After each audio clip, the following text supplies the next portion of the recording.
হজরত ইয়ারউদ্দিন খলিফা সাহেব রহমাতুল্লাহ আলাই বরিশাল বিভাগের পটুয়াখালী জেলাধীন মির্জাগঞ্জ উপজেলায় চিরনিদ্রায় শায়িত আছেন। হুজুরের মাজারের ঠিক পাশ দিয়েই বয়ে গেছে শ্রীমন্ত নদী।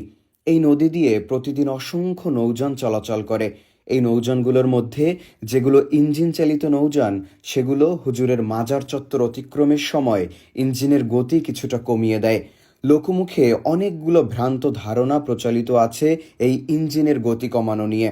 সম্মানিত দর্শক শ্রোতা, আমি আজকে আপনাদের সামনে সত্য তথ্য উপস্থাপনের চেষ্টা করব। ব্রিটিশ শাসনামলে নদীপথে পায়রা নদী দিয়ে পটুয়াখালী হতে ভায়া মির্জাগঞ্জ হয়ে জাহাজে আমতলীতে লোকজন চলাচল করত। তখন RSN কোম্পানির বিভিন্ন জাহাজ চলাচল করত।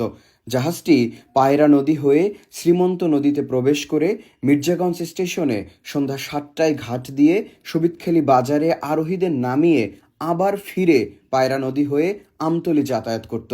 আবার আমতলী স্টেশনে আরোহীদের নামিয়ে ভোর 4 কিংবা 5 ঘটিকায় মির্জাগঞ্জ স্টেশনে ঘাট দিয়ে পটুয়াখালী যেত। আগের দিনে স্টিমার ঘাট থেকে টিকিট কেটে জাহাজে উঠতে হতো। তখন RSN কোম্পানির ল্যাম্বিং নামক একটি জাহাজে আমতলী হতে পটুয়াখালীগামী দুজন লোক ব্যস্ততার কারণে টিকিট না কেটে জাহাজে ওঠেন। ওই দিন জাহাজটি মির্জাগঞ্জ ঘাটে আসার আগে ওই দুইজন আরোহীদের কাছে টিকিট পাওয়া যায়নি। বিনা টিকিটের আরোহী হিসেবে ধরা পড়ায় তাদের অপরাধী সাব্যস্ত করা হয় এবং ওই জাহাজের কর্মচারীরা যাত্রী দুজনের সাথে খারাপ ব্যবহার করে। লোক দুজন জাহাজের লোকদের কাছে বিভিন্নভাবে আকুতি মিনতি করে অসহায়ত্বের কথা জানান। ওই জাহাজে পটুয়াখালী যেতে না পারলে বা যথাসময়ে পৌঁছাতে না পারলে তাদের বিশেষ ক্ষতি হবে, একথাও ব্রিটিশ জাহাজের নাবিক কর্মচারীদের কাছে প্রকাশ করেন। তাছাড়া ওই জাহাজে যেতে না পারলে ওই দিন তাদের গন্তব্যে পৌঁছানোর মতো অন্য কোনো অবলম্বনও ছিল না। কিন্তু শত অনুনয় বিনয় করা সত্ত্বেও জাহাজের কর্মচারীদের মন গলাতে পারলেন না। তারা ওই দুইজন আরোহীকে অপমান করে, অত্যাচার করে মির্জাগঞ্জের ঘাটে নামিয়ে দেয়। এই ঘটনা আনুমানিক বাংলা 1332 সালে হজরত ইয়ারউদ্দিন খলিফা সাহেব রহমাতুল্লাহ আলাইয়ের মৃত্যুর 4 কিংবা 5 বছর পরের ঘটনা। ইতিমধ্যে যাত্রী দুজন জানতে পারেন যে মির্জাগঞ্জে শ্রীমন্ত নদীর তীরে এক অলিয়ে কামেল চিরনিদ্রায় শায়িত আছেন। যাত্রী দুজন নিরুপায় হয়ে মরহুম হজরত ইয়ারউদ্দিন খলিফা সাহেব রহমাতুল্লাহ আলাইয়ের মাজার জিয়ারত করে অলির উসিলা দিয়ে দুহাত তুলে আল্লাহর দরবারে অনেক কান্নাকাটি করেন। আল্লাহ রব্বুল আলামিন তাদের দুঃখ সহ্য করতে পারলেন না। কিছুক্ষণ পর যখন জাহাজটি সুবিদখালী ঘাট দিয়ে মির্জাগঞ্জ হয়ে পায়রা নদীর দিকে যাবে, এমনই মুহূর্তে ইয়ারউদ্দিন খলিফা সাহেব রহমাতুল্লাহ আলাইয়ের মাজার বরাবর এলে জাহাজটির ইঞ্জিনের পিছন থেকে সামান্য একটু ছিদ্র হয়ে বুঁদ বুঁদ করে পানি ওঠে এবং জাহাজটি আস্তে আস্তে কাঁত হতে থাকলে সকল আরোহীগণ বিনা ক্ষতিতে দরবারের ঘাটে নামে। একজন আরোহীরও সামান্যতম ক্ষতিও হয়নি। জাহাজটি মাজারের সামনে বড় আম গাছের সাথে রশি দিয়ে বেঁধে রাখার চেষ্টা চালানো হয়, কিন্তু জাহাজটি পানিতলে ডুবে যায়। অতঃপর বিভিন্ন কৌশল ও স্থানীয় ডুবুরি দিয়ে নানা প্রচেষ্টা সত্ত্বেও শ্রীমন্ত নদীর তলদেশ থেকে জাহাজটি উত্তোলন করা সম্ভব হয়নি।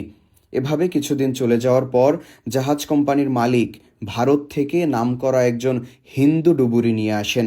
ওই ডুবুরি পানির নিচে ডুব দিলেই তার হাত পা ছমছম করে ওঠে। তবুও পানির তলদেশে ডুব দিয়ে দেখে যে জাহাজের ইঞ্জিনের উপরে বসে হালকা পাতলা শুভ্র দাড়িওয়ালা, মাথায় টুপি ও পাগড়িযুক্ত এবং কাঁধে রুমাল পরিহিত একজন মানুষ সামনে কি যেন বইয়ের মতো পাঠ করছে। ওই অবস্থা দেখে ডুবুরি জাহাজের গায়ে হাত দিতে সাহস করল না। তৎক্ষণাৎ ডুবুরি পানির উপরে উঠে আসলেন এবং পানির তলদেশে যা যা দেখেছেন তা স্থানীয় মানুষদের কাছে বর্ণনা করলেন। তখন আর স্থানীয় মানুষদের বুঝতে অসুবিধা হলো না যে পানির তলদেশে যাকে দেখেছেন সেই ব্যক্তি যার সাথে মরহুম হজরত ইয়ারউদ্দিন খলিফা সাহেব রহমতুল্লাহ আলাইয়ের চেহারা, পোশাক পরিচ্ছদের হুবহু মিল রয়েছে এবং যে বইটি পড়তে দেখেছেন সেটি আল কুরআন ছাড়া অন্য কিছুই নয়। আশ্চর্য এ ঘটনাটি জাহাজ কর্তৃপক্ষ শুনতে পান।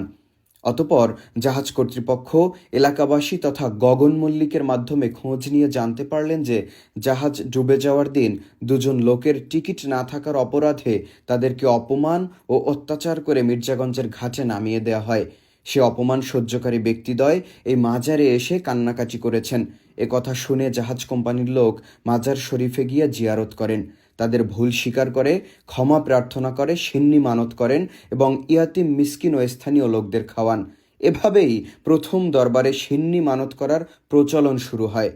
হুজুরের দরবারের সিন্নি ও মিলাদ দিয়ে জাহাজ কর্তৃপক্ষের নির্দেশে ডুবুরি যখন পুনরায় পানির তলদেশে গেলেন, তখন আর জাহাজের ইঞ্জিনের উপর কিছুই দেখতে পেলেন না এবং আগের মতো গা ভয়ে ছমছমও করল না। এরপর ডুবুরি জাহাজে রশি বেঁধে খুব অল্প সময়ের মধ্যে জাহাজটি নদীর তীরে তুলতে সক্ষম হন। অবশেষে জাহাজ কোম্পানির লোক শ্রদ্ধার সাথে মাজারের চারপাশে ইট সুরকি দিয়ে বাঁধাই করে দেন।